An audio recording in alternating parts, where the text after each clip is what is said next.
আমার নবী জিজ্ঞাসা করেন সাহাবী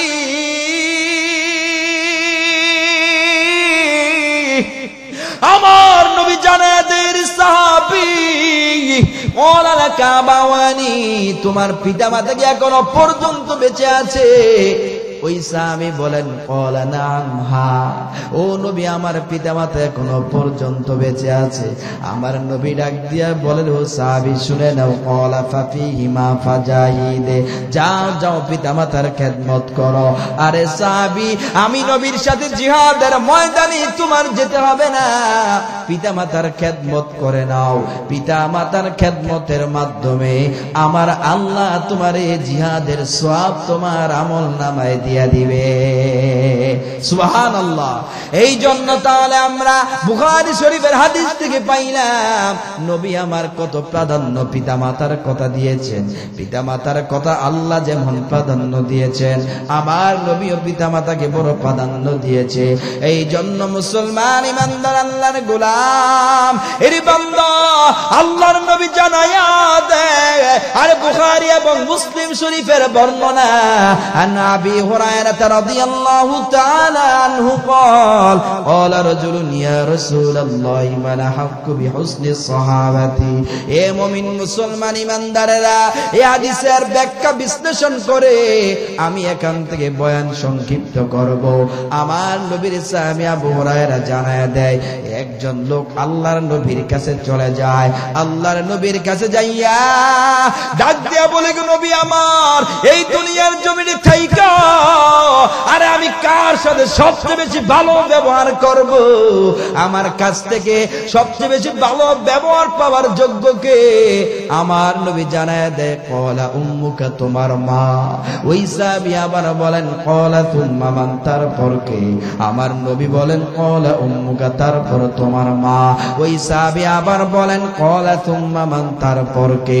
আমার নবী বলেন ক্বালা উম্মুকা তোমার মা। ওই সাহাবী আবার বলেন ক্বালা তুম্মা মান তারপর কে? আমার নবী বলেন ক্বালা আবুকা তারপর হলো বান্দা তোমার বাবা। তার মানে তিনবার বলেছে মায়ের কথা, একবার বলেছে বাবার কথা। এরে মুমিন মুসলমান ইমানদার আল্লাহর গোলাম এরে বান্দা কেন আমার নবী তিনবার মায়ের কথা বলছে?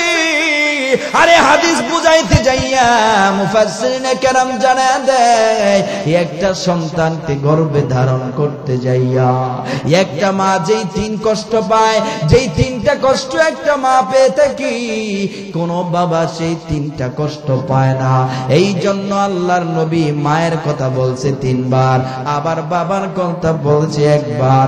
এই জন্য মুসলমান ইমানদার আল্লাহর গোলাম আরে বান্দা তিন কষ্টের এক নম্বর কষ্ট একটা সন্তান যখন গর্ভে চলে আসে। ওরে বান্দা ভালো করে শুনে নাও, সন্তান গর্ভে আসার পর ওই সন্তানটা মা পেটের মধ্যে নিয়া কত পরিমাণ কষ্ট করে। এর জামালপুরের মুসলমানেরা এর বৃদ্ধ বাবা পর্দার অন্তরালের মা গো এ যুবক ভাই তোমারে গর্ভে ধারণ করতে যাইয়া তোমার আমার মা কি পরিমাণ কষ্ট করে। একটা সন্তান যখন গর্ভে চলে আসি আপনার আমার মা ঠিক মতো খাইতে পারে না, ঘুমাইতে পারে না। আরে এত পরিমাণ কষ্ট করে রে বাবা, এত দামি দামি খাবার গুলা খায় আবার বমি করে ফালায় দেয়। তার মানে মা ঠিক মতো খাইতে পারে না। এরে মুমিন মুসলমান ইমানদার আল্লাহর গোলাম আর যুবক ভাই তোমার পেটের মধ্যে নিয়া আর মা সারাদিন রান্না বান্না করিয়া ঘরের সব মানুষকে খাওয়ায় দিল। মা যখন খাবার গুলা নিয়া ওরে বান্দা যখন প্লেটটা নিয়ে যখন মা খাইবে ওই সময় মায়ের পেটের মধ্যে এমন ভাবে লাথি মারছো আরে বান্দা মা খাবারের প্লেটটা বানাইয়া মা সুন্দর করে ঘরের মধ্যে চলে আসে। তার মানে তোমার মা এত কষ্ট করার পরও এক বেলা খাবার ঠিক মতো খাইতে পারে নাই। এ যুবক ভাই এরে বাবা একটাবার চিন্তা করে দেখো না, কত রাত পর্যন্ত তোমার জ্বালায় মা ঘুমাইতে পারে না। মা যখন রাত্রবেলা ঘুমাইতে গেছে, স্বামীও ঘুমায় যায়, স্ত্রীও ঘুমায় যায়। এরে বান্দা, আপনার আমার মা যখন ঘুমায় গেছে, আর ওই সময় মায়ের পেটের মধ্যে এমন ভাবে লাথি মাইরা আরে মারে খাট থেকে উঠে দিছো, তোমার আমার মা লাথি সহ্য করতে না পাইরা হাত দিয়ে এমন ভাবে জোরে ধাক্কা মারছো, ওই ব্যথা মা সহ্য করতে না পাইরা আপনার আমার মা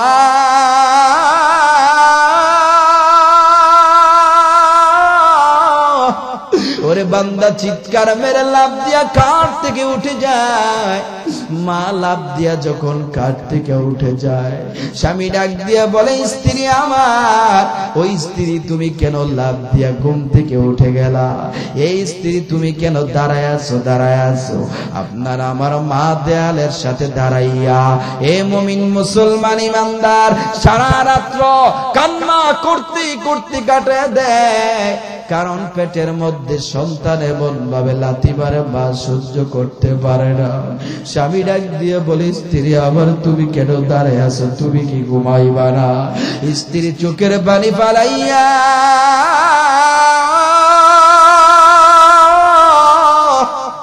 ডাক দিয়ে বলে, স্বামী আমার, এ স্বামী ভালো করে শুনে নাও, আমি যখন ঘুমাইতে যাই আমার সন্তান আমার পেটের মধ্যে এমন ভাবে লাথি মারে, আমি মায়ের চোখের মধ্যে কোনো ঘুম আসে না, ব্যথা সহ্য করতে পারি না। আপনার আমার মা সারা রাত্র দাঁড়ায় দাঁড়ায় কাটায় দেয়। এর যুবক ভাই, আল্লাহর গোলাম, এর যুবক, এখনো পর্যন্ত যদি আরে তোমার আমার মা রাত্র 10টা বাজে ডাক দিয়া বলেন, সন্তান যাও যাও বাজার থেকে আমার জন্য একটু নাস্তা নিয়ে আসো, সন্তান ডাক দিয়া বলে, সম্ভব না, আমার ঘুমাইতে হবে। এর যুবক, তোমার ঘুম ডিস্টার্ব হবে, এই জন্য মায়ের জন্য নাস্তা আনতে যাও না। এর যুবক ভাই, আল্লাহর গোলাম,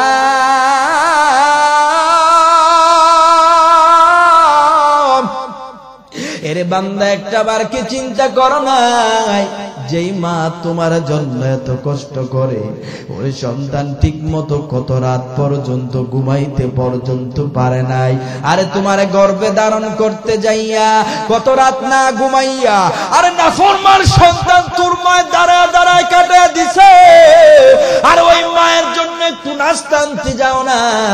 স্ত্রী যদি রাত্র 3টা বাজে ডাক দিয়া বলে, স্বামী আমার, আমার পেটের মধ্যে ক্ষুধা, আমার জন্য একটু খাবার নিয়ে আসো না। এর বান্দা, স্ত্রীর জন্য রাত্রেবেলা খাবার নিয়ে তুমি চলে আসলা, আর যেই মা তোমার গর্ভে ধারণ কইরা সারা রাত্র তোমার অত্যাচারের কারণে আর মায়ের কলিজায় লাথি মাইরা আরে বান্দা মার ঠিক মতো ঘুমাইতে দাও না, ওই মায়ের জন্য তুমি একটা রাত সজাগ থাকতে পারো নাই। এর যুবক ভাই, আল্লাহর গোলাম, ভালো করে শুনে নাও, তোমার মতো কপাল পোড়া সন্তান দুনিয়ার জমিনে কেউ নাই।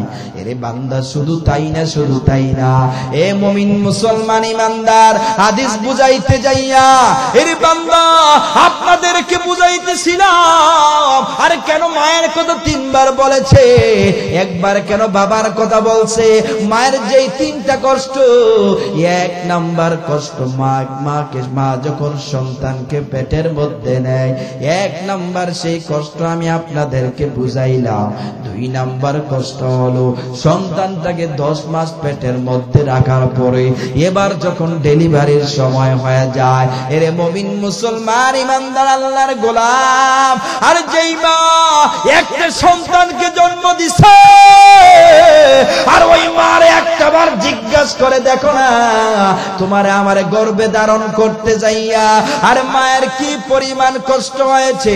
আরে বান্দা, ওই সন্তান যখন ডেলিভারির সময় হয়, আরে সন্তানের জন্য মায়ের এত পরিমাণ প্রসব বেদনা, আপনার আমার মা সেই ব্যথা সহ্য করতে পারে না। এরে মুমিন মুসলমান ইমানদার আল্লাহর গোলাম, যেই ব্যথার কারণে মা তো জোরে জোরে চিল্লায় চিল্লায় কান্দে, মায়ের কান্নার আওয়াজ শুনিয়ে এলাকার মানুষগুলা মাকে চতুর্দিকে দাঁড়ায় গেছে। এরে বান্দা, ওই সময় মায়ের পেটের মধ্যে লাথি মারছো, এরে যুবক ভাই, ওই মায়ের কলিজার মধ্যে লাথি মারছো। আরে তোর মা সেই ব্যথা সহ্য করতে না পাইরা মা মাটির মধ্যে গড়ায়া গড়ায়া এমন ভাবে চিল্লায় চিল্লায় কান্দে, আরে মা চোখের পানি ফাড়ায় কান্দে। মা বারে বারে নিজের মাথাটা মাটির মধ্যে বারবার আঘাত কইরা, আরে তোর ব্যথার যন্ত্রণা সহ্য করতে না পাইরা মা নিজের মাথাটা পর্যন্ত ফাটায় রক্তাক্ত করে ফেলে। এরে যুবক ভাই, আল্লাহর গোলাম,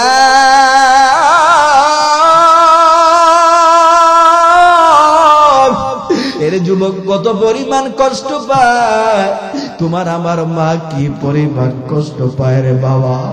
এত পরিমাণ কষ্ট পাওয়ার পরে তুমি দুনিয়ার জমিনে আসো। ওরে বান্দা, মায়ের কান্নার আওয়াজ শুনিয়া এলাকার মানুষ পর্যন্ত থাকতে পারে না, স্বজনরা পর্যন্ত চতুর্দিকে দাঁড়ায় যায়। মায়ের কান্দন জগৎ জীব,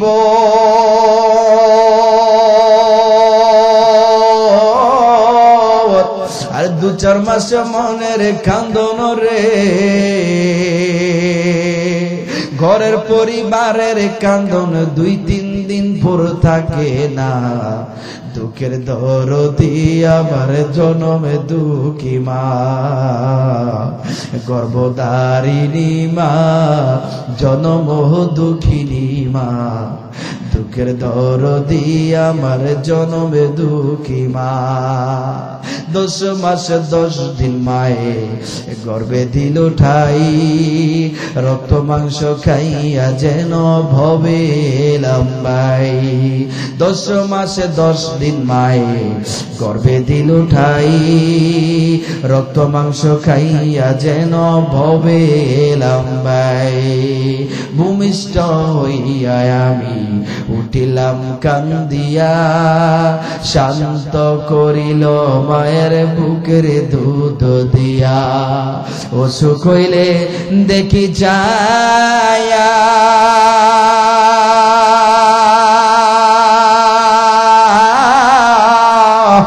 আর মায়ের সে বিছানায় শুয়া গো,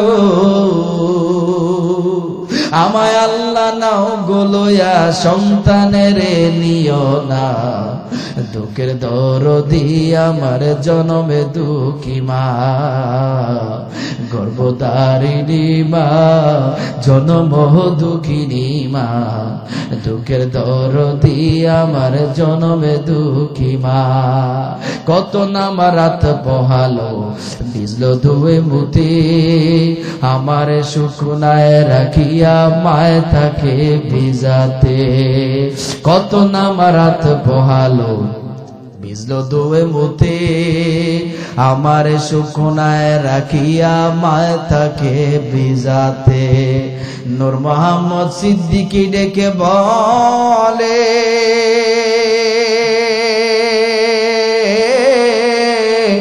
আরে জান্নাতে মায়ের পদ তলে গো,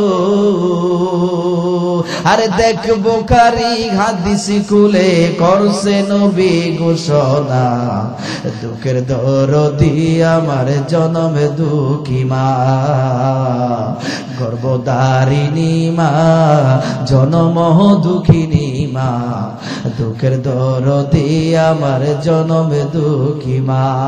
কিন্তু আল্লাহ পাক রব্বুল আলামিন এত মায়া কইরা মহব্বত কইরা আমাকে আপনাকে এত সুন্দর করে বানাইয়া, আরে কত মানুষ বয়ানে আসতে মন চায় আসতে পারে না, অসুস্থ হয়ে বিছানার মধ্যে শুয়ে পড়ে আছে।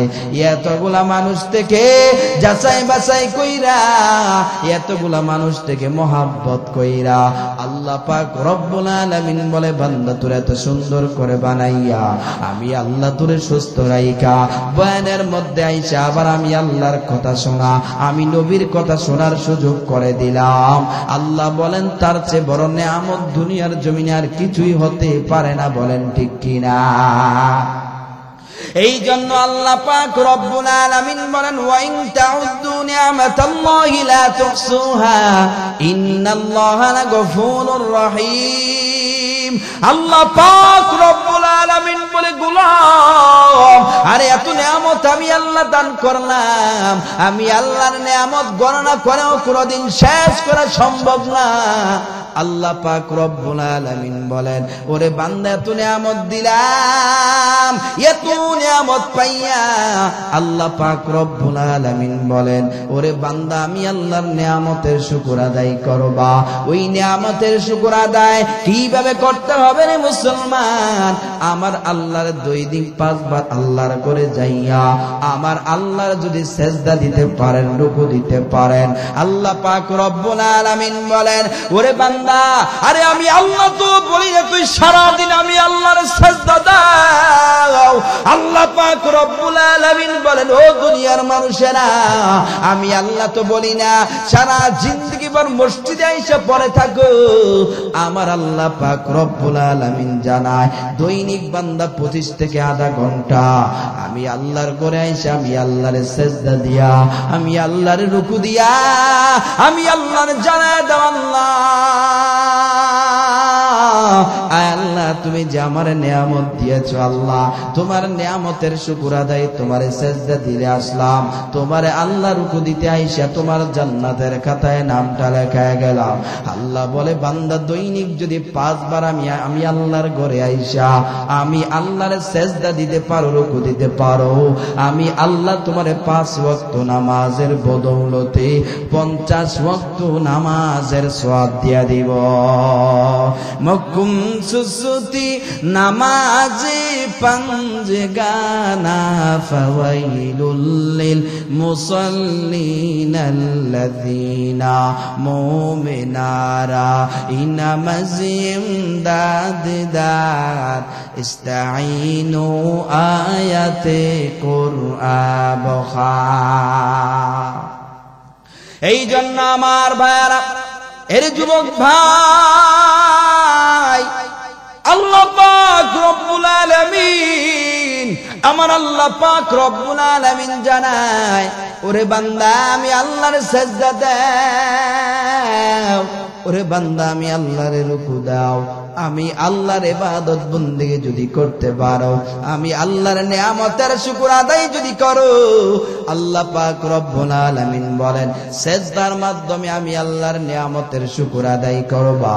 আল্লাহ পাক রব্বুল আলামিন জানায় দেয় লা ইন শাকারতুম লা আযীদান্নাকুম ওয়া লা ইন কাফারতুম ইন্না আযাবি লাশাদীদ।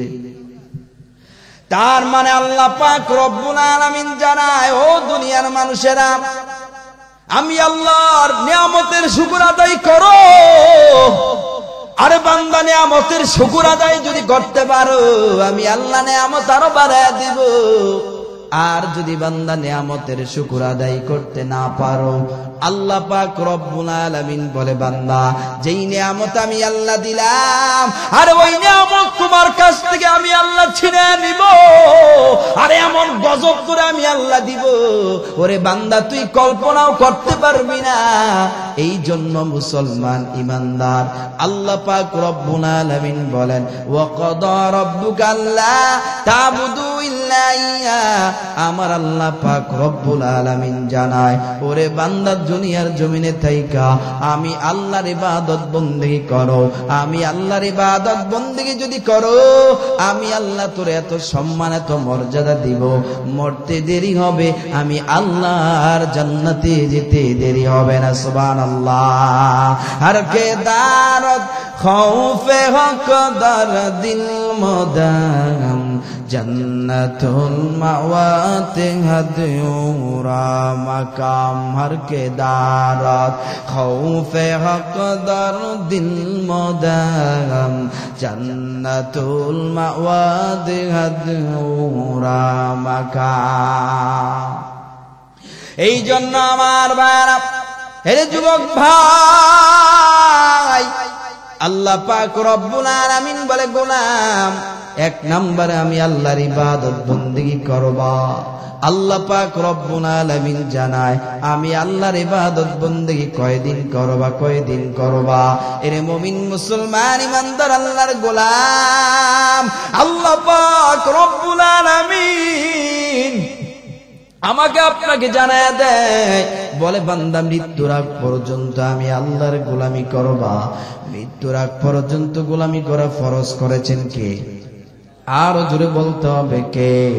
তার মানে মৃত্যুর আগ পর্যন্ত নামাজ পড়া, মৃত্যুর আগ পর্যন্ত আল্লাহর ইবাদত বন্দেগী করা ফরজ। এরে মুমিন মুসলমান ইমানদার আল্লাহর গোলাম, আল্লাহ পাক রব্বুল আলামিন আমার আল্লাহ দুই নম্বরে বলেন ওয়াবিল ওয়ালিদাইনি ইহসানা। আল্লাহ পাক রব্বুল আলামিন বলেন ও দুনিয়ার মানুষেরা ভালো করে শুনে নাও, এক নম্বরে আমি আল্লাহর ইবাদত করার পরে মা বাবার খেদমত করবা, মা বাবার সাথে ভালো আচরণ করবা, আরে মা বাবার সাথে ভালো ব্যবহার করবা। কারণ আল্লাহ পাক বলেন এই দুনিয়ার জমিনে আমি আল্লাহ যত মানুষকে এই দুনিয়ার জমিনে পাঠাইলাম, প্রত্যেকটা মানুষকে আমি আল্লাহ মা বাবার মাধ্যমে পাঠাইলাম। এমন কোন মানুষ নেই যাকে আমি আল্লাহ মা বাপ ছাড়া পাঠাইলাম। তার মানে আল্লাহ পাক বুঝায় যত মানুষ আমি আল্লাহ পাঠাইলাম, প্রত্যেকটা মানুষকে মা বাবার মাধ্যমে পাঠাইলাম। এ মুমিন মুসলমান, যাদের মাধ্যমে দুনিয়া দেখলা, যাদের মাধ্যমে দুনিয়ার এত সৌন্দর্য দেখলা, যাদের মাধ্যমে দুনিয়ার এত নিয়ামত পাইলা, তাদের সাথে তোমার আচরণটা কেমন হতে হবে? কারণ একটা সন্তান দুনিয়ার জমিনে আসার পর ওই সন্তানের প্রতি মা বাবার যে পরিমাণ মহব্বত, মা বাবার যেই পরিমাণ ভালোবাসা, ওরে মুমিন মুসলমান ইমানদারেরা, একটা সন্তানকে মা বাবা যে পরিমাণ ভালোবাসে মহব্বত করে, তার চেয়ে ভালোবাসা মহব্বত ওই সন্তানকে কেউ দিতে পারে না। তার মানে সন্তানের প্রতি মা বাবার এত পরিমাণ মহব্বত। এ মুমিন মুসলমান ইমানদারেরা শুনে নাও। এ যুবক ভাইয়েরা, মাইকের আওয়াজ কত দূর পর্যন্ত চলে যায়, আর কত যুবক ঘরের মধ্যে শুয়ে থাইকা, আর যুবক আজকের বয়ান তুমি শুনতেছো, ওরে যুবক তোমার কাছে আমার মেসেজ, আজকের বয়ানটা তুমি একটু মনোযোগ দিয়ে শুনো রে বাবা। একটা সন্তানের জন্য বাবার কি পরিমাণ কষ্ট হয়, কি পরিমাণ কষ্ট হয়। একটা সন্তান, ওরে যুবক ভাই, তুমি যখন দুনিয়ার জমিনে আসলা, দুনিয়ার জমিনে যখন তুমি আগমন করলা, তোমার সংবাদটা পাইয়া তোমার বাবা দৌড়ে বাজারের মধ্যে চলে গেছে। এরে মুমিন মুসলমান ইমানদার আল্লাহর গোলাম, আরে যুবক তোমার বাবা বাজারের মধ্যে যাইয়া, আরে তুমি যখন দুনিয়ার জমিনে আগমন করলা, তোমার বাবা খুশি হইয়া ওরে বান্দা জামালপুর থেকে মিষ্টি কিনাই না তোমার এলাকার সব মানুষদেরকে বিলায় দেয়, নেও নেও মিষ্টি খাও, আমার সন্তানের জন্য দোয়া করবা। এলাকার সমস্ত মানুষগুলার এই মিষ্টিগুলা দিয়া দেয়, আর সন্তানের জন্য দোয়া চায়। তার মানে তোমার বাবা তোমার জন্য এত পরিমাণ খুশি হয়ে যায়। এরে মুমিন মুসলমান ইমানদার আল্লাহর গোলাম, আর সন্তান এত পরিমাণ খুশি হওয়ার পর আরে এইখানেই শেষ নয়। এরে বান্দা, তুমি যখন আস্তে আস্তে বড় হও, সন্তান যখন আস্তে আস্তে বড় হওয়া শুরু করে, সন্তানের বয়স যখন 4 থেকে 5 বছর হয়ে যায়, এবার বাবা চিন্তা করে আমার সন্তানটা আস্তে আস্তে বড় হওয়া শুরু করলো, আমার সন্তানটারে শিক্ষিত বানাইতে হবে, আমার সন্তান সন্তানটারে মানুষের মতো মানুষ করতে হবে। এরে মুমিন মুসলমান ইমানদার আল্লাহর গোলাম, এই চিন্তা করিয়া তোমার আমার বাবা আর সন্তানটারে মাদ্রাসায় ভর্তি করায়, স্কুলের মধ্যে ভর্তি করায়, আমার সন্তানটার শিক্ষিত বানাইতে হবে। এই জন্য আপনার আমার বাবা এ মুমিন মুসলমানেরা সন্তানটার স্কুলে ভর্তি করায়। এবার সন্তানটার স্কুল মাদ্রাসায় দেওয়ার পরে এবার বাবা চিন্তা করে, না না, আমার সন্তানটার স্কুলের মধ্যে ভর্তি করানোর পরে এবার আমার ঘরের মধ্যে বসে থাকলে হবে না, তাহলে আমার কি করতে হবে? কারণ সন্তানকে যদি পড়ালেখা করাইতে যায়, আরে সন্তানকে স্কুলের বেতন দিতে হবে, প্রাইভেটের বেতন দিতে হবে, কলেজের বেতন দিতে হবে। এই জন্য বাবা চিন্তা করে, না না, এবার সন্তানের জন্য টাকা ইনকাম করতে হবে। বাবা এবার ফজরের নামাজটা পড়িয়া একটা গ্লাস পানি খাইয়া এরে বান্দা জামালপুর চলে যায়। আর জামালপুর বাজারের মধ্যে যাইয়া আর সকাল থেকে বিকাল পর্যন্ত আপনার আমার বাবা এত কষ্ট করে রিক্সা চালায়। আবার কত বাবা দেখা যায় সন্তানকে মানুষ করতে যাইয়া, একটা সন্তানকে শিক্ষিত বানাইতে যাইয়া সারাদিন ক্ষেতের মধ্যে কত কষ্ট করে কাজ করে, 7 ঘন্টা 8 ঘন্টা কাজ করিয়া এবার সন্তানের জন্য 500-600 টাকা নিয়ে আসে। এরে মুমিন মুসলমান ইমানদার আল্লাহর গোলাম, এর যুবক ভাই, এত পরিমাণ কষ্ট আপনার আমার বাবা সকালবেলা রিক্সাটা নিয়ে বের হয়ে গেছে। বাবা সারাদিন সন্তানের টাকার জন্য রিক্সা চালায়। এরে মুমিন মুসলমান ইমানদার আল্লাহর গোলাম, এর যুবক ভাই, আরে বান্দা যে গরমের কারণে এর মুসলমান তুমি আর আমি ঘর থেকে বের হতে পারি না, তোমার আমার বাবা এত গরমের মধ্যে দিয়াও তোমার আমার জন্য রিক্সা চালায় রে বাবা। কারণ সন্তানটারে মানুষ করতে হবে, স্কুলের বেতন দিতে হবে। এই জন্য বাবা রিক্সা চালান শুরু করে দেয়। এরে বান্দা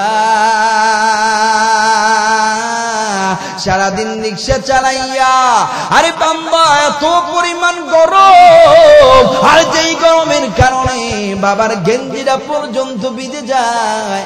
আপনার আমার বাবা গেঞ্জিটা শরীর থেকে খুলিয়া আবার সুন্দর করে চাপ মেরে ঘামগুলা ফালাইয়া বাবা আবার গেঞ্জিটারে সুন্দর করে গায়ে দিয়া দিল। এরে বান্দা বাবা রিক্সা চালাইতে চালাইতে পেটের মধ্যে বড় ক্ষুধা লাগছে।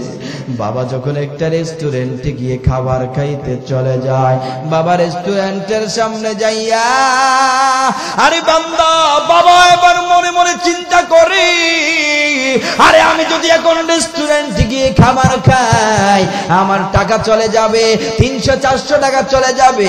আরে চিন্তা করিয়া আপনার আমার বাবা আবার রেস্টুরেন্ট থেকে বের হইয়া আবার বাবা সেখান থেকে চলে যায়। এই সন্তান তোর জন্য বাবা একটা ভালো খাবার পর্যন্ত পায় না। বাবা একটা আপেল কিনছে খাওয়ার জন্য, এবার সন্তানের কথা মনে পড়ে গেছে। বাবা আবার মুখের কাছ থেকে আপেলটা নিয়ে পকেটের মধ্যে ঢুকায় দেয়। এরে মুমিন মুসলমান ইমানদার আল্লাহর গোলাম, আরে এমন বাবা আছে সন্তানকে মানুষ করতে যাইয়া আরে সারা জিন্দেগি বড় রিক্সা চালাইয়া এখনো পর্যন্ত গোজা হয়ে হাঁটে। এর বান্দা সোজা হয়ে পর্যন্ত হাঁটতে পারে না। এই বান্দা বাবা সারাদিন রিক্সা চালাইয়া বাবার মেরুদণ্ড পর্যন্ত ব্যথা হয়ে গেছে, তারপরও বাবা একটা ভালো একটা চিকিৎসা নিতে চায় না। কারণ চিকিৎসা নিতে গেলেই তো টাকা পয়সা চলে যাবে। এরে মুমিন মুসলমান ইমানদার আল্লাহর গোলাম, আর যুবক তোরে শিক্ষিত বানাইতে যাইয়া আর তোর বাবা এত পরিমাণ কষ্ট করে, এত পরিমাণ শ্রম দেয়, এর যুবক কোনদিন কল্পনাও করতে পারবি না। আপনার আমার বাবা রিক্সা চালাইতে যাইয়া কত মানুষের মার খায়। বাবা অসুস্থ হয়ে গেছি, যার জন্য বাবা জোরে রিক্সা চালাইতে পারে না। কত প্যাসেঞ্জার বাবার পিঠের মধ্যে থাপ্পড় মাইয়া রিক্সা থেকে ফালায় দেয়। ডাক দিয়া বলে, রিক্সার ড্রাইভার, তোরে এত কষ্ট করে টাকা দিয়ে আনছি তাড়াতাড়ি যাওয়ার জন্য, এত আস্তে আস্তে কেন রিক্সা চালাও? রাগ করে আপনার আমার পিতারে থাপ্পড় মাইরা রিক্সা থেকে জমিনের মধ্যে ফালায় দেয়। এরে মুমিন মুসলমান ইমানদার আল্লাহর গোলাম, আরে আপনার আমার বাবা রিক্সা থেকে জমিনের মধ্যে পইরা আরে চোখের পানি ফালায় ফালায় কান্দি, আর সন্তানের কথা মনে পড়ে যায়। মনে মনে চিন্তা করে, রে সন্তান, তোরে শিক্ষিত বানাইতে যাইয়া কত মানুষের মার খাইলা। বাবা চোখের পানি ফালায় ফালায় কান্দে, তারপরও কোনদিন সন্তানকে সেই কষ্টের কথা বলে না। এরে মুমিন মুসলমান ইমানদার আল্লাহর গোলাম, এর যুবক ভাই, এতদিন সারাদিন রিক্সা চালাইয়া বাবা যখন রাত্রবেলা ঘরের মধ্যে গেছে ঘুমাইতো, ওই সময় সারা শরীরটা ব্যথার কারণে ঘুমাইতে পারে না। পুরা হাত পা গুলো এমন ভাবে ব্যথা হয়ে যায়। স্বামী ডাক দিয়া বলে, স্ত্রী আমার, ওই স্ত্রী আমার, একটাবার আমার শরীরের মধ্যে তেল মালিশ করে দাও না। আরে আমার শরীরটা রিক্সা চালাইয়া এত পরিমাণ ব্যথা হয়ে গেছে। এরে মুমিন মুসলমান ইমানদার আল্লাহর গোলাম, আপনার আমার বাবা কম্বলটা গায়ে দিয়ে চোখের পানি ফালায় কাঁদে, সারা রাত কাঁদতে কাঁদতে কাটায় দিছে। এরে বান্দা ব্যথার কারণে চোখের মধ্যে কোনো ঘুম নাই। এ মুমিন মুসলমান ইমানদার, তার মানে এত পরিমাণ কষ্ট করার পর তারপরও সন্তানকে কোনোদিন বুঝতে দেয় না একটা বাবা যে এত পরিমাণ কষ্ট করে। এ মুমিন মুসলমান ইমানদার, বাবা চোখের পানি ফালায় ফালায় কান্দে।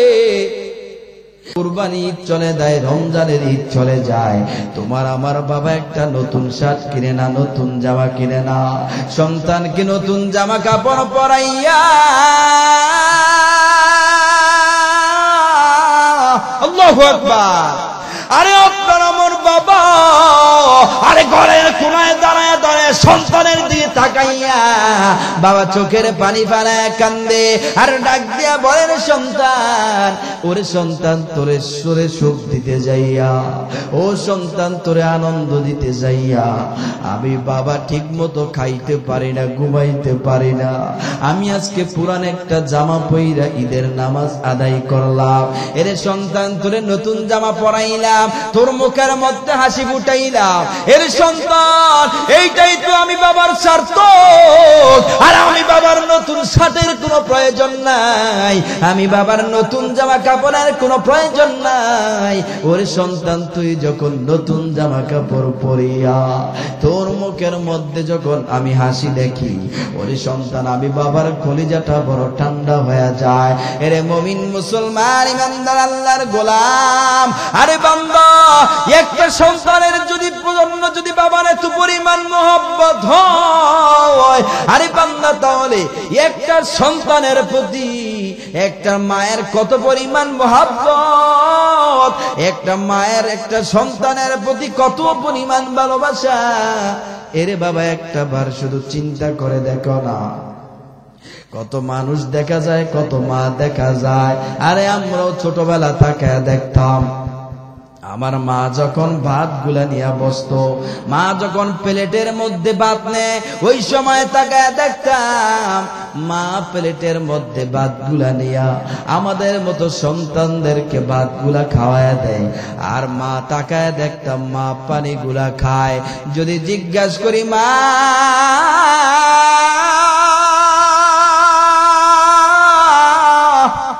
আরে মা, তুমি কেন পানি গুলা খাইলা? ওগো মা, তুমি কেন ভাত গুলা খাও নাই? মা ডাক দিয়া বলে, রে সন্তান, শুনে নাও, শুনে নাও।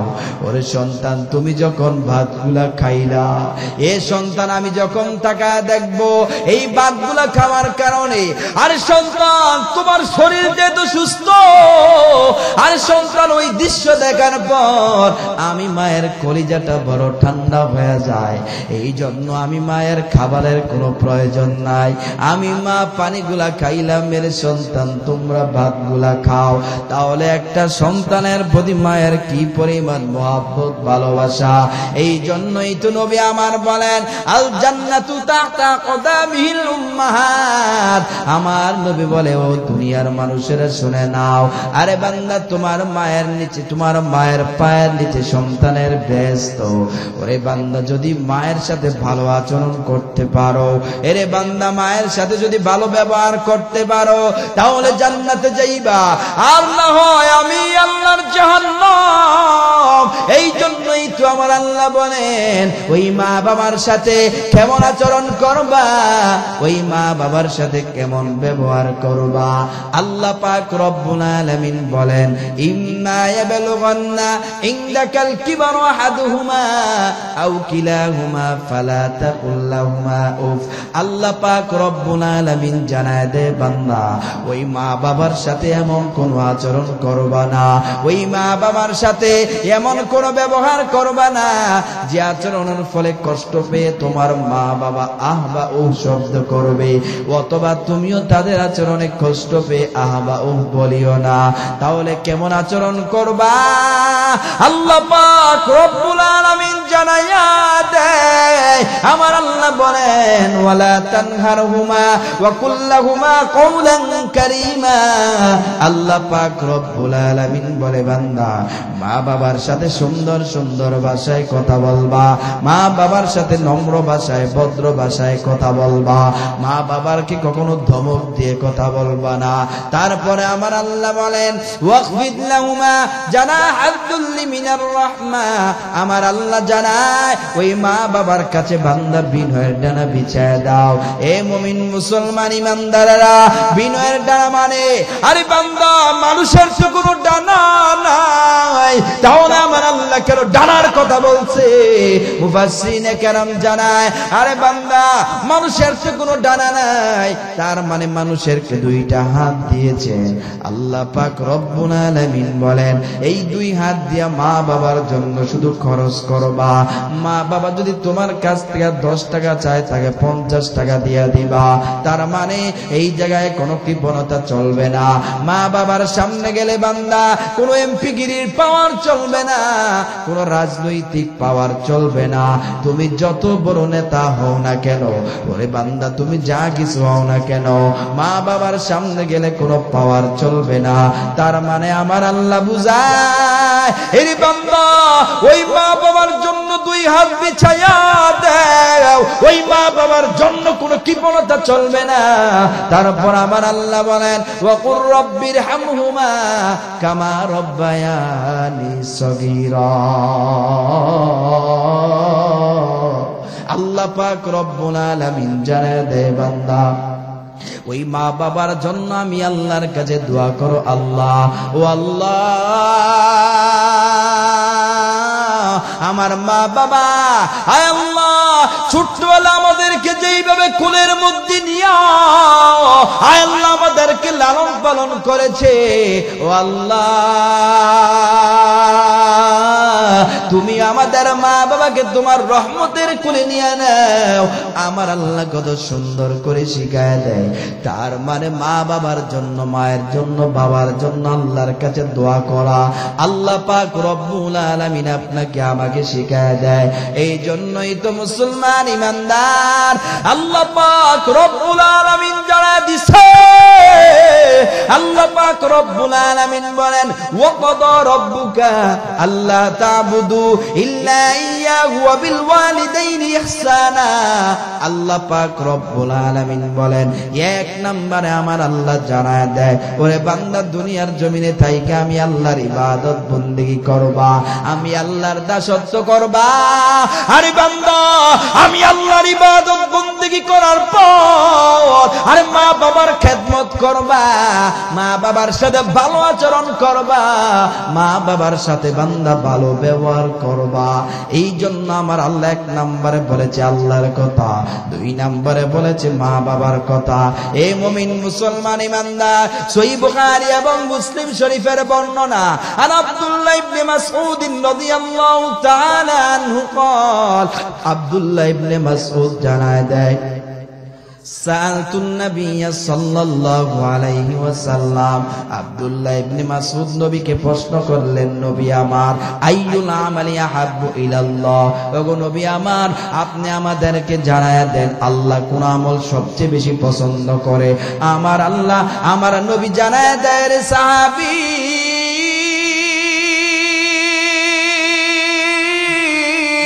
আল্লাহু আকবার, ওরে সাহাবী, ভালো করে শুনে নাও, আল্লাহ কোন আমল সবচেয়ে বেশি পছন্দ করে।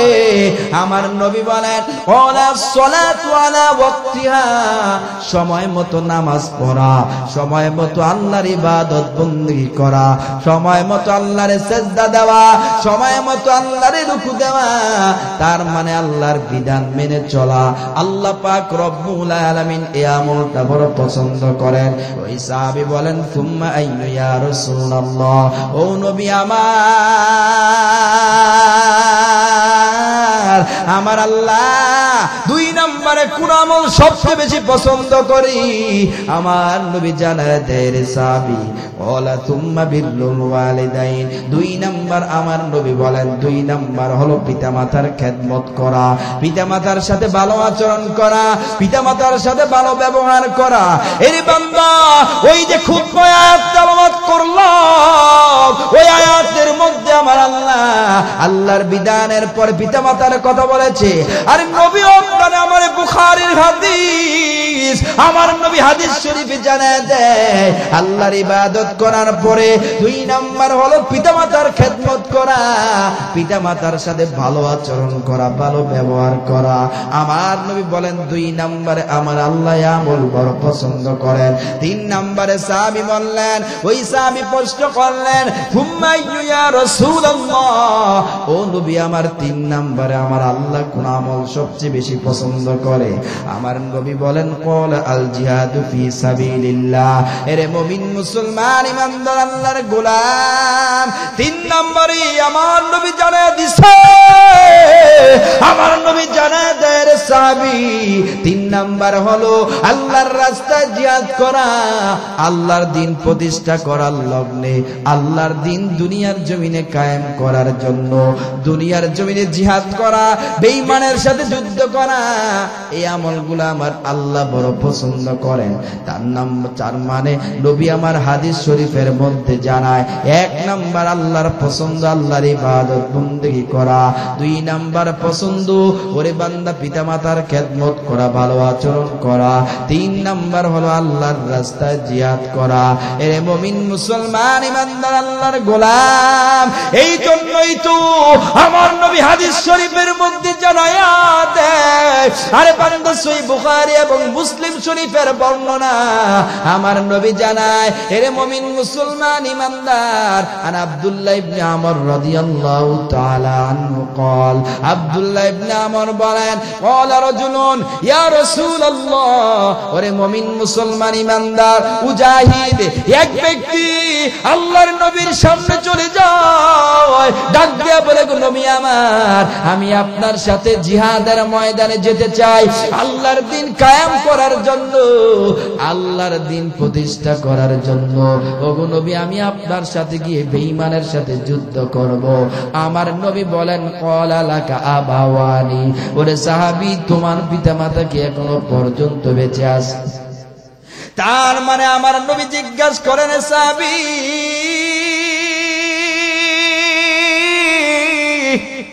আমার নবী জানায় দেন, সাহাবী, ক্বালা লাকা আবাওয়ানি, তোমার পিতামাতা কি এখনো পর্যন্ত বেঁচে আছে?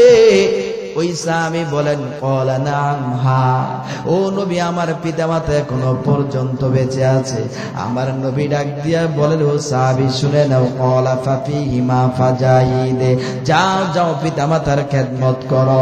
আরে সাহাবী, আমি নবীর সাথে জিহাদের ময়দানে তোমার যেতে হবে না, পিতামাতার খেদমত করে নাও, পিতামাতার খেদমতের মাধ্যমে আমার আল্লাহ তোমার এই জিহাদের সওয়াব তোমার আমল নামায় দিয়া দিবে। সুবহানাল্লাহ। এই জন্য তাহলে আমরা বুখারী শরীফের হাদিস থেকে পাইলাম নবী আমার কত প্রাধান্য পিতামাতার কথা দিয়েছেন। পিতামাতার কথা আল্লাহ যেমন প্রাধান্য দিয়েছেন, আমার নবীও পিতামাতাকে বড় প্রাধান্য দিয়েছে। এই জন্য মুসলমান ইমানদার আল্লাহর গোলাম এর বান্দা আল্লাহর নবী জানায়া দেয়। আর বুখারী এবং মুসলিম শরীফের বর্ণনা আন আবি হুরায়রা রাদিয়াল্লাহু তাআলা আনহু قال قال رجل يا رسول الله من حق بحسن الصحابه। এ মুমিন মুসলমান ইমানদারেরা এই হাদিসের ব্যাখ্যা বিশ্লেষণ করে আমি এখান থেকে বয়ান সংক্ষিপ্ত করব। আমার নবীর সাহাবী আবু হুরায়রা জানায়া দেয়, একজন লোক আল্লাহর নবীর কাছে চলে যায়। আল্লাহর নবীর কাছে যাইয়া ডাক দিয়া বলে, নবী আমার এই দুনিয়ার জমিনে থাইকা আরে আমি কার সাথে সবচেয়ে বেশি ভালো ব্যবহার করব? আমার কাছ থেকে সবচেয়ে বেশি ভালো ব্যবহার পাওয়ার যোগ্য কে? আমার নবী জানায় দেয়, কলা উম্মুকা, তোমার মা। ওই সাহাবী আবার বলেন, কলা তুম্মা মান, তারপর কে? আমার নবী বলেন, কলা উম্মুকা, তারপর তোমার মা। ওই সাহাবী আবার বলেন, কলা তুম্মা মান, তারপর কে? আমার নবী বলেন, কলা উম্মুকা, তোমার মা। ওই সাহাবী আবার বলেন, কলা তুম্মা মান, তারপর কে? আমার নবী বলেন, কলা আবুকা, তারপর হলো বান্দা তোমার বাবা। তার মানে তিনবার বলেছে মায়ের কথা, একবার বলেছে বাবার কথা। এরে মুমিন মুসলমান ইমানদার আল্লাহর গোলাম এরে বান্দা, কেন আমার নবী তিনবার মায়ের কথা বলছে? আরে হাদিস বুঝাইতে যাইয়া মুফাসসিরিনে কেরাম জানায় দেয়, একটা সন্তানকে গর্ভে ধারণ করতে যাইয়া একটা মা যেই তিন কষ্ট পায়, যেই তিনটা কষ্ট একটা মা পেয়ে থাকি, কোন বাবা সেই তিনটা কষ্ট পায় না। এই জন্য আল্লাহর নবী মায়ের কথা বলছে তিনবার, আবার বাবার কথা বলছে একবার। এই জন্য মুসলমান ইমানদার আল্লাহর গোলাম আরে বান্দা, তিন কষ্টের এক নম্বর কষ্ট, একটা সন্তান যখন গর্ভে চলে আসে। ওরে বান্দা ভালো করে শুনে নাও, সন্তান গর্ভে আসার পর ওই সন্তানটা মা পেটের মধ্যে নিয়া কত পরিমাণ কষ্ট করে। এর জামালপুরের মুসলমানেরা, এর বৃদ্ধ বাবা, পর্দার অন্তরালের মা গো, এ যুবক ভাই, তোমারে গর্ভে ধারণ করতে যাইয়া তোমার আমার মা কি পরিমাণ কষ্ট করে। একটা সন্তান যখন গর্ভে চলে আসি, আপনার আমার মা ঠিক মতো খাইতে পারে না, ঘুমাইতে পারে না। আরে এত পরিমাণ কষ্ট করে রে বাবা, এত দামি দামি খাবার গুলা খায়, আবার বমি করে ফালায় দেয়। তার মানে মা ঠিক মতো খাইতে পারে না। এরে মুমিন মুসলমান ইমানদার আল্লাহর গোলাম আর যুবক ভাই, তোমার পেটের মধ্যে নিয়া আর মা সারাদিন রান্না বান্না করিয়া ঘরের সব মানুষকে খাওয়ায় দিল। মা যখন খাবার গুলা নিয়া, ওরে বান্দা যখন প্লেটটা নিয়ে যখন মা খাইবে, ওই সময় মায়ের পেটের মধ্যে এমন ভাবে লাথি মারছো, আরে বান্দা মা খাবারে প্লেটটা ফালাইয়া মা সুন্দর করে ঘরের মধ্যে চলে আসে। তার মানে তোমার মা এত কষ্ট করার পরও এক বেলা খাবার ঠিক মতো খাইতে পারে নাই। এ যুবক ভাই,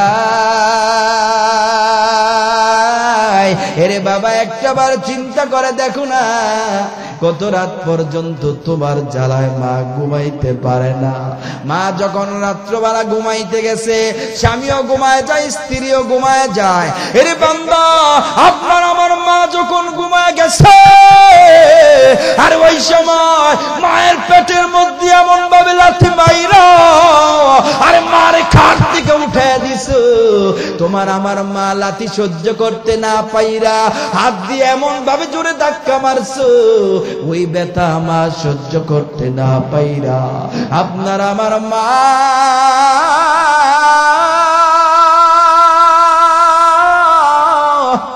ওরে বান্দা চিৎকার মেরে লাফ দিয়া কাঠ থেকে উঠে যায়। মা লাফ দিয়া যখন কাঠ থেকে উঠে যায়, স্বামী ডাক দিয়া বলে, স্ত্রী আমার, ওই স্ত্রী তুমি কেন লাফ দিয়া ঘুম থেকে উঠে গেলা? এই স্ত্রী তুমি কেন দাঁড়ায় আছো? আপনার আমার মা দেয়ালের সাথে দাঁড়াইয়া এ মুমিন মুসলমান ইমানদার সারা রাত্র কান্না করতে করতে কাটিয়ে দেয়। কারণ পেটের মধ্যে সন্তান এমন ভাবে লাথি মারে মা সহ্য করতে পারে না। স্বামী ডাক দিয়ে বলে, স্ত্রী আমার তুমি কেন দাঁড়ায় আছো? তুমি কি ঘুমাইবা না?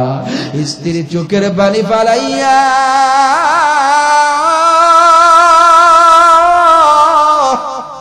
ডাক দিয়ে বলে, স্বামী আমার, এ স্বামী ভালো করে শুনে নাও, আমি যখন ঘুমাইতে যাই আমার সন্তান আমার পেটের মধ্যে এমন ভাবে লাথি মারে, আমি মায়ের চোখের মধ্যে কোনো ঘুম আসে না, ব্যথা সহ্য করতে পারি না। আপনার আমার মা সারা রাত্র দাঁড়ায় দাঁড়ায় কাটায় দেয়। এর যুবক ভাই, আল্লাহর গোলাম, এর যুবক, এখনো পর্যন্ত যদি আর তোমার আমার মা রাত্র 10টা বাজে ডাক দিয়া বলেন, সন্তান যাও যাও বাজার থেকে আমার জন্য একটু নাস্তা নিয়ে আসো, সন্তান ডাক দিয়া বলে, সম্ভব না, আমার ঘুমাইতে হবে। এর যুবক, তোমার ঘুম ডিস্টার্ব হবে, এই জন্য মায়ের জন্য নাস্তা আনতে যাও না। এর যুবক ভাই, আল্লাহর গোলাম,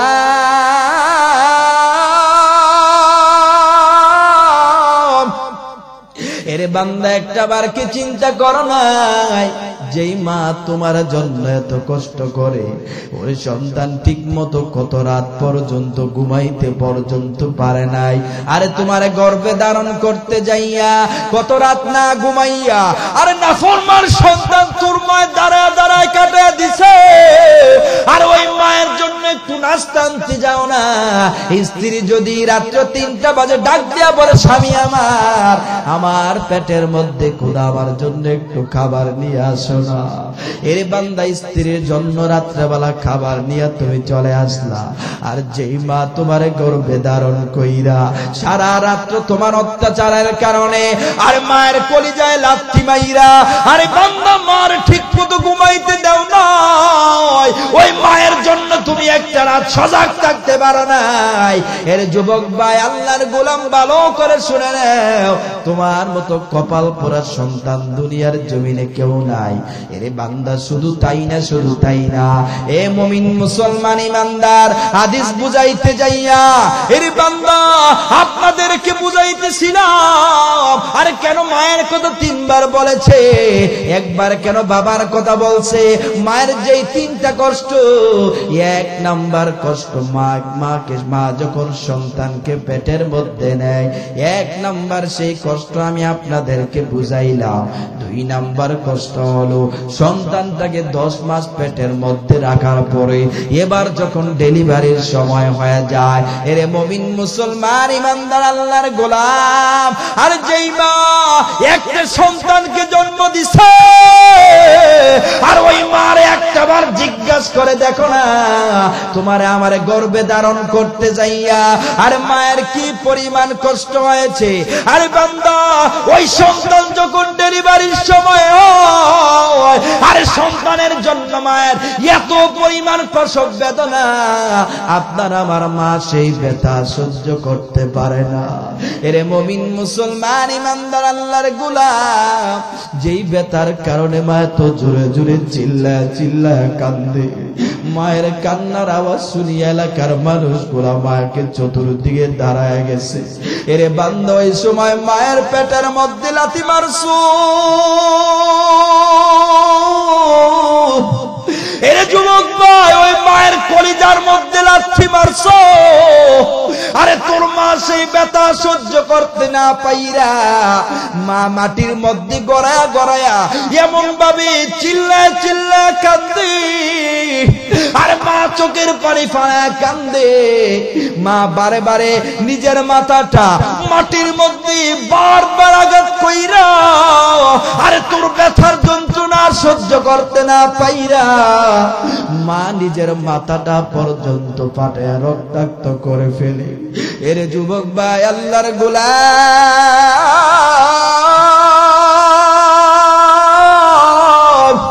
এর যুবক কত পরিমাণ কষ্ট পায়, তোমার আমার মা কি পরিমাণ কষ্ট পায় রে বাবা।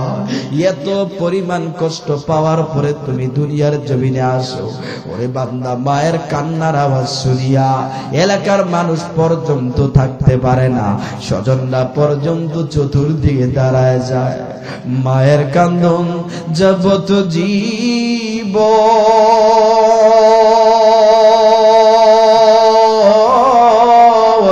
আর 2-4 মাস মনের কান্দন রে, ঘরের পরিবারের কান্দন 2-3 দিন পর থাকে না।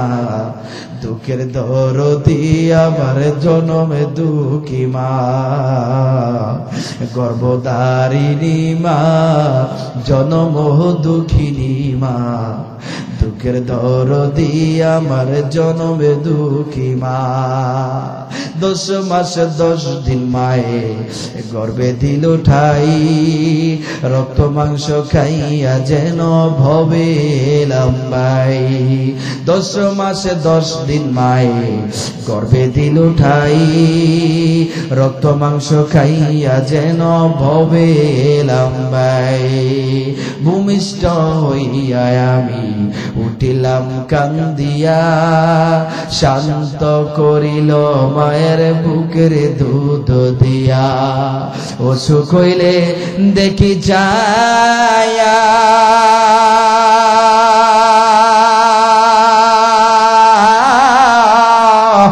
আর মায়ের সে বিছানায় শুয়া গো, আমায় আল্লাহ নাও গোলয়া সন্তানের নিও না। দুঃখের দরদি আমার জনমে দুঃখী মা, গর্ভধারিণী মা, জনম দুঃখিনী মা। দুঃখের দরদি আমার জনমে দুঃখী মা। কত নামা রাত বহালো ভিজলো ধুয়ে মুতি, আমার শুকনায় রাখিয়া মায় থাকে ভিজাতে।